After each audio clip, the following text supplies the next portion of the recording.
Welcome back to News Now. The three-day Invest Guam Symposium kicked off at the Hyatt this morning. PNC's Betsy Brown reports. Investors from throughout the world have their eyes on Guam as the Guam Economic Development Authority hosts the Invest Guam Symposium.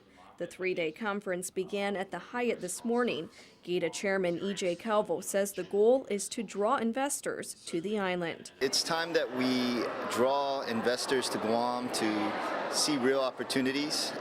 We've been marketing abroad for years, both with the Visitors Bureau and the Economic Development Authority, and it's time to host events that also bring investors here on the ground to see real projects that they can get started with. Investment opportunities in tourism was the focus of day one of the symposium, with an emphasis on the immersion of the tourism markets from Russia and China. In tourism, we need more hotel rooms, and we've reached out to all our contacts that we've met over the years involved in the hotel industry or hotel investment. The symposium will continue tomorrow and Friday at the Hyatt. Betsy Brown, PNC News. 3 Ebola cases in Dallas caused a panic nationwide. But what are the chances of Ebola coming to Guam? Department of Public Health and Social Services are leading the way for preparations, and Director James Gillen says, don't worry, everything will be under control. PNC's Rizal Romanes has more in this report. Are you afraid of Ebola coming to Guam? Yeah. I don't think we're quite ready for the Ebola case because we have never experienced something as serious as this.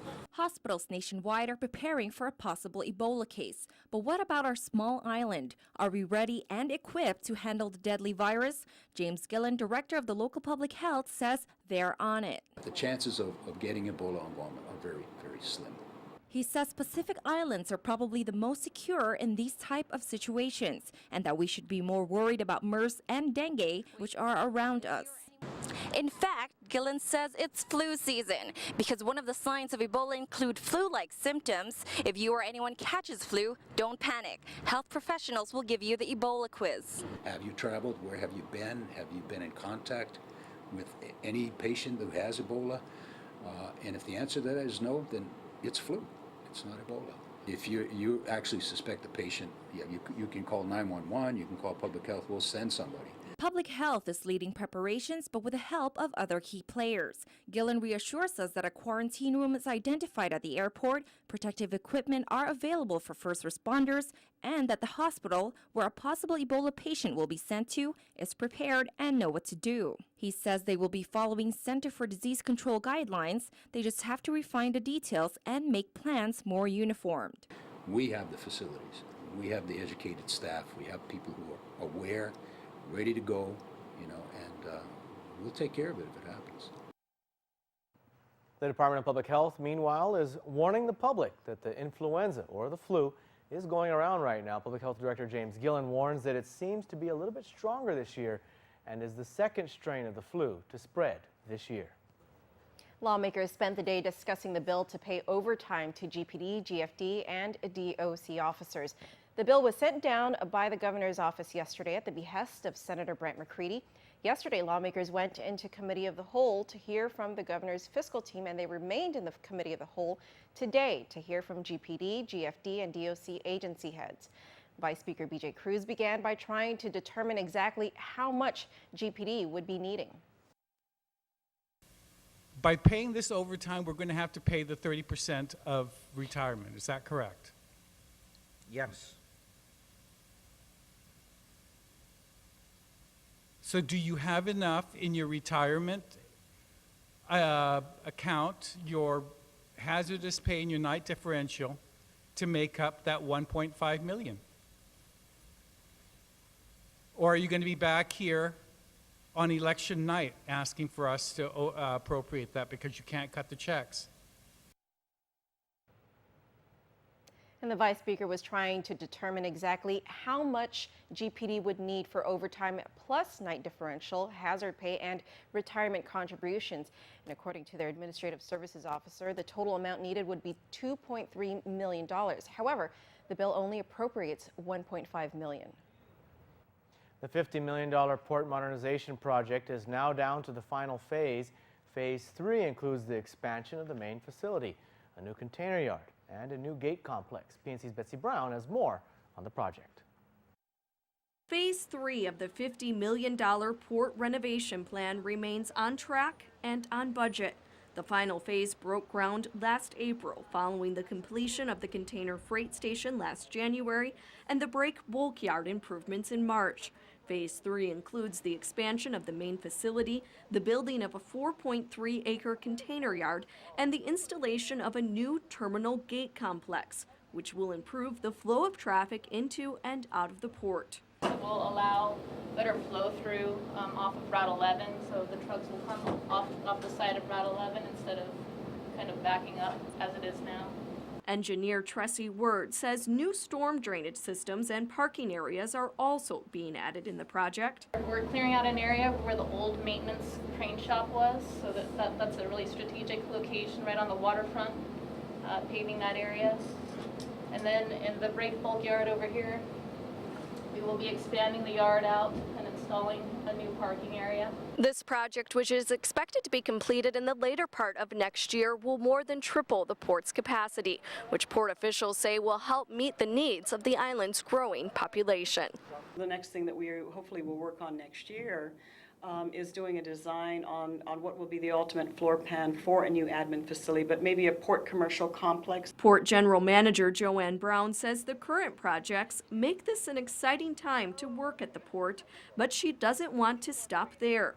The port also applied for funding to do renovations on Hotel Wharf this fiscal year, and while the funds were not approved, Brown says the project is shovel-ready. So it's just a matter of the port identifying new funds. Betsy Brown, PNC News. All right, thank you, Betsy, for that report. We'll stay tuned. We have Rebecca Kim with weather. Hey, thank you, Janella and Clint. You guys rock. I'm Rebecca Kim with weather. It might not rain as much and winds will be moderate, but it is still not a good time to go far into the ocean this week because a high surf advisory is in effect until 4 p.m. Sunday. A strong low pressure is building quickly in the North Pacific, and definitely it's not going to leave our ocean alone. It is generating northeast swells, so please don't play dangerous tricks like walking around the exposed reefs or going on a small boat fishing. That's absolutely a bad choice this week. Detailed weather coming up. Half a day, I'm Norris Underwood, candidate for senator. My professional life has been devoted to education. As a young teacher, I taught special education. As administrator of statistics, I know about student achievement. As a superintendent of education, I know how to solve problems and fight for money for our students. I want to take this experience to continue the struggle for our schools, and this time, we won't shortchange our children. Please give me your vote on November 4th. I am Narissa Underwood, and I approve this ad. Friends for Narissa, Ricardo Di Berdalio, Treasurer. This is Alex. We saw him holding Bud Light, which means he's up for whatever happens. So we surprised him with a new Buccaneers-themed living room. Alex, come and check this out. Hey, man. Cool. You like it? Yeah! Game day. Alex! Hey! What the one number one Buck fan? I am. I love it. Come with me. Come on, Alex.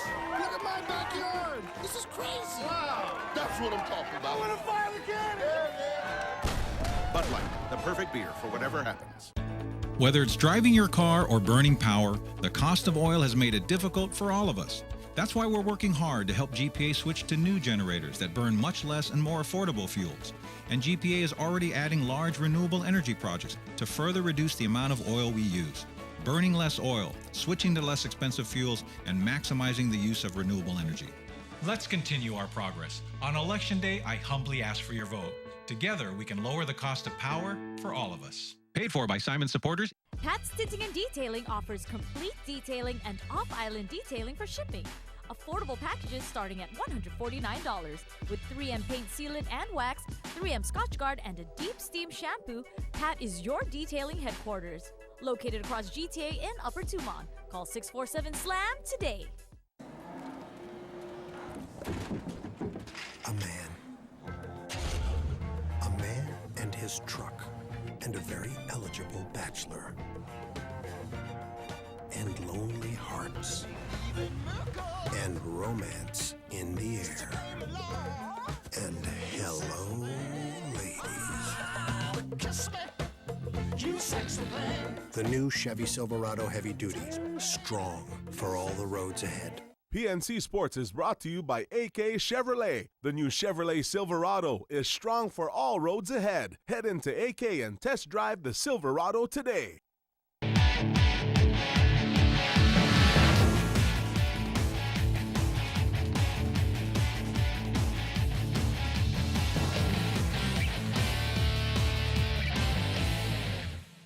Happy Wednesday, middle of the week edition of the PNC Sports Report. I'm Blake Watson.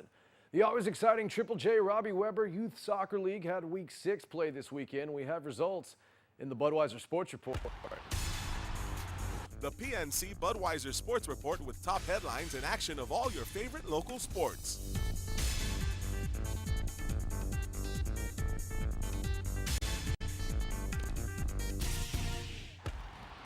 The Guam Football Association National Training Center was an excellent backdrop for soccer Saturday and Sunday and U17A matches. Wings Red defeated Dedido 11-2. Isaiah Lagutang had a hat trick.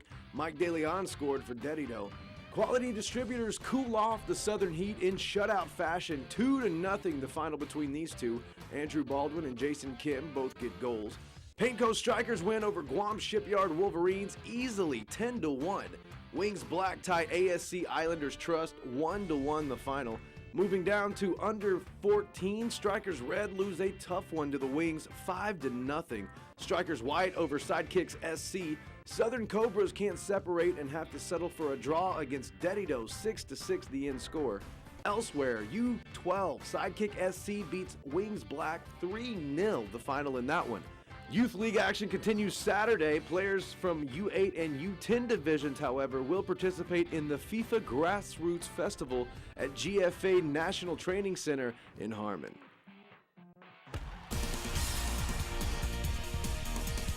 This sports report was brought to you by Budweiser. Grab some buds. Battle between the MTM Falcons and the Chiefs last night in Tamuning. Shirley's Invitational Basketball Tournament continued. Here's more in hoops. The normally focused MTM Falcons started last night's game uncharacteristically. They suffered some miscues early and just could not get anything to go. They looked a few steps behind in the early minutes of this one. Chiefs, though, firing on all cylinders. They inbound for an easy give-and-go bucket to strike first. The light team, assisted by some lucky bounces and a heads-up play by the offense, are able to get a small lead going. But here come the Falcons. Point guard dishes it to number 9, Paris, who drains one from downtown. Paris finished with 2 beyond the line on the night. Chiefs answer back with authority. Again, they find the bottom of the net for 2 points. Goal is good. Despite last-ditch efforts from MTM, the Chiefs hold off the Falcons with both teams trading blows in the final minutes. It's the Chiefs who edge out the win by 1 point, 43-42 the final in Tamuning. Well, that will wrap things up for the Wednesday edition of the PNC Sports Report. My name is Blake Watson. In the meantime, check us out online, pacificnewscenter.com. Click the sports tab. Follow us on Twitter at PNC Guam and Instagram at PNC Guam as well. See you at the game.